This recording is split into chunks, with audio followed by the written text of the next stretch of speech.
அந்த voice of common ஆஃபீஸ்ல உட்காந்து சொல்லி கொடுப்பாங்க. உங்களுக்கு இது கேட்குறாங்களா? திமுக தான். நம்ம அடிக்கிற அடி ஒன்னொன்னுமே அவனுங்க வந்து அதை வீர மாதிரி பேசிக்கிறாங்க. கேட்குறாங்களா? என்ன கேள்வி கேட்குறாங்களா? அது திமுக தான். எதுக்கும் பதில் தெரியணும்னு அவசியமே இல்லை. இது நடந்தது, அதுக்கு என்ன சொல்லுங்க? அதுவும் திமுகவோட சதி தான்.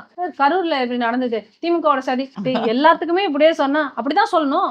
அது ஸ்கிரிப்ட் எழுதி கொடுக்குறாங்களா? ஸ்கிரிப்ட் எழுதிலாம் கொடுக்க மாட்டேன். இதுக்கு உட்காந்து கிளாஸ் எடுப்பாங்க. எந்த கட்சி மீட்டிங்லயும் பிளாக் போர்டும் சாக் பீஸும் வச்சு நான் பார்த்தது இல்லை. பிளாக் போர்டும் சாக் பீஸும் வச்சு கிளாஸ் எடுப்பாங்க.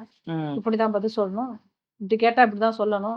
ஐயே இது இப்படி இல்லையே அப்படின்னு நம்ம கேட்டோம்னு சொன்னா நம்மள எல்லாரும் நீ என்ன கேள்வி எல்லாம் கேட்கறன்ற மாதிரி. அது என்ன கேள்வி எல்லாம் கேக்குறீங்க? இங்க எல்லாம் கேள்வி கேட்க கூடாது. நீங்க சொல்றதை மட்டும் கேட்டுக்கணும். இந்த கருத்து சுதந்திரம் இல்ல, கிடையாது. கருத்து சுதந்திரம் கிடையாது. அண்ட் குறிப்பா பெண்களுக்கு முக்கியத்துவம் கொடுக்குறாங்கன்னு 2 கொள்கை தலைவரா வேலுநாச்சியார் அவர்களையும் அஞ்சலைமாலையும் வச்சுக்கிட்டு ஊரை ஏமாத்துறதுக்காக ஒரு விஷயம் பண்றாங்க. இவங்க கட்சி ஆரம்பிச்சதே நோக்கம் வேறங்க. விஜய் எதுக்கு ஆரம்பிச்சாருன்னு புரியாது.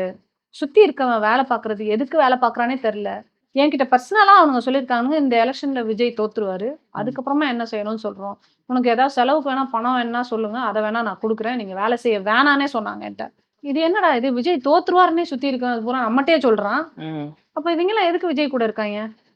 அப்ப விஜய்க்கு தெரியல தன்னை சுத்தி இருக்கவங்க எல்லாரும் விஜய்க்காக வேலை பாக்குறவங்க இல்லன்றது.